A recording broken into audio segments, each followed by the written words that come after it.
relationship between employers and employees is changing significantly, of course, but hiring and HR practices might not have caught up just yet. People expect transparency, of course. They expect more accountability and more trust from the employer. And the employee needs more than just the technical skills. We all know what our degree looks like, but they must be able to think creatively, collaborate effectively, and adapt even quicker. According to the LinkedIn Annual Global Talent Trends Report, this is from last year, soft skills are now the #1 in demand for skills. What in the world is a soft skill? We're about to find out. The report also is saying creativity is one of those soft skills that are very short supply. Let's speak to an expert on this. I'm joined on the show this morning by Mr. Ari Katz, the CEO of Boston City Campus and Business College. Mr. Katz, good morning. Morning. Good to have you with us. What in the world is a soft skill?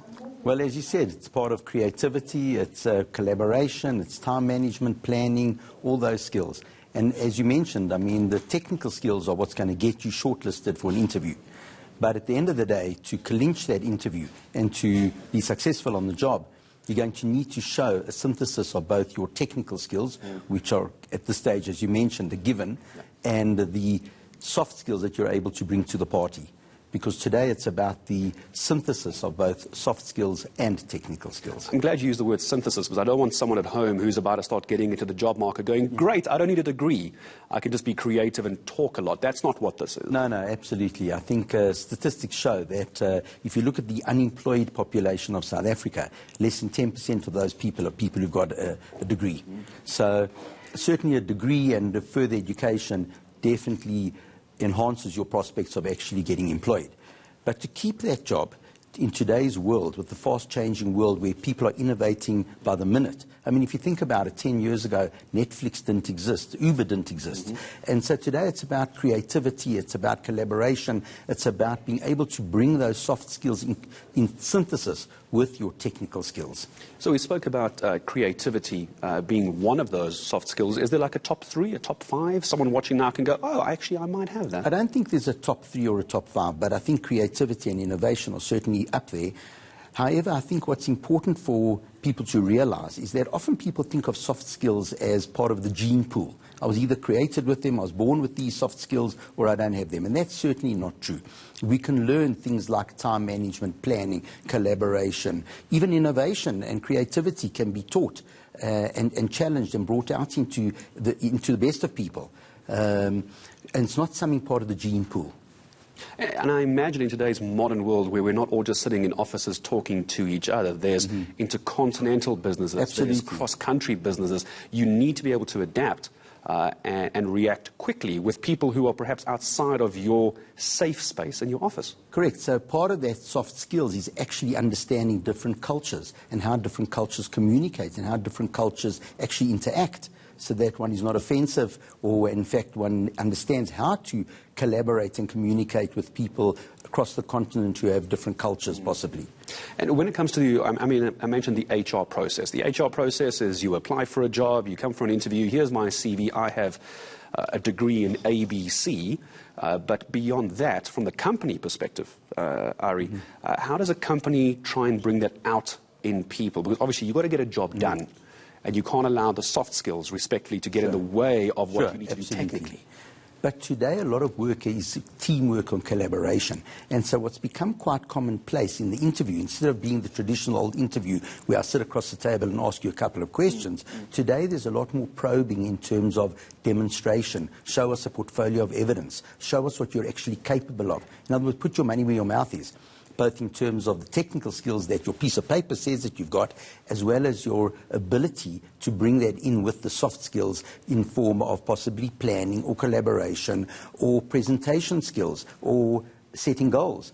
So there are many aspects to that. And what's really important is that, particularly for students, that they start developing those soft skills throughout their studies and throughout their career. And actually they start collating information and evidence to be able to put that into a portfolio of evidence, that when you pitch for the job, it's not only saying, here's my degree that's been awarded by the university or the college, etc., but actually here I'm able to demonstrate a whole series of skills within my portfolio of evidence which show that I can take those soft skills to the next level.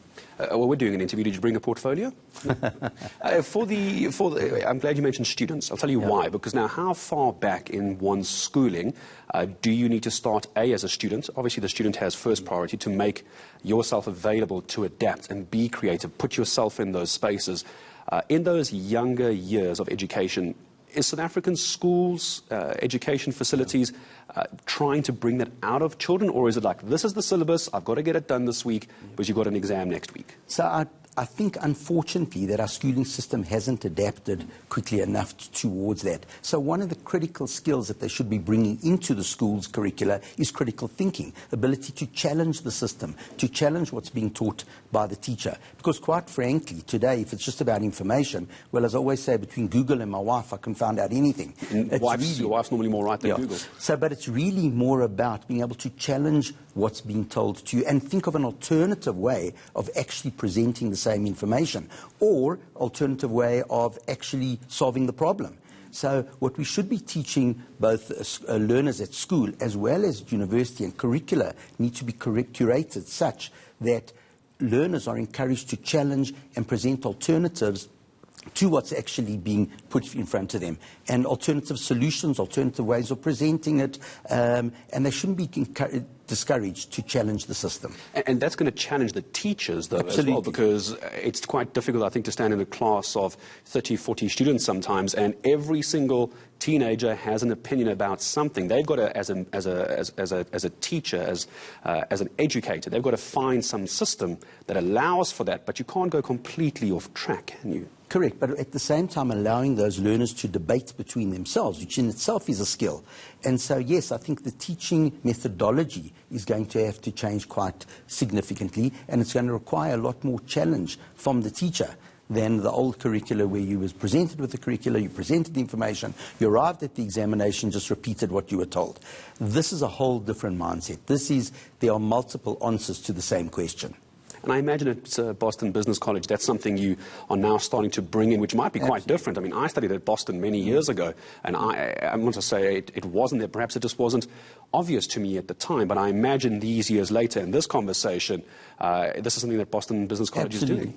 So all our curricula, which is quite interesting that you mentioned that, because lately we've recurriculated all the curriculum to build into it not only the 4IR skills, but also the soft skills to show that. And then you have to do what we call workplace integrated learning, where you produce a portfolio where you show that you can actually, in the real world, demonstrate your technical competencies combined with your soft skills competencies. Mr. Katz, thank you so much for coming in to speak to me this morning. Always a pleasure speaking to you. Dr. Ari Katz, CEO of Boston City Campus and Business College, joining us here on ENCA.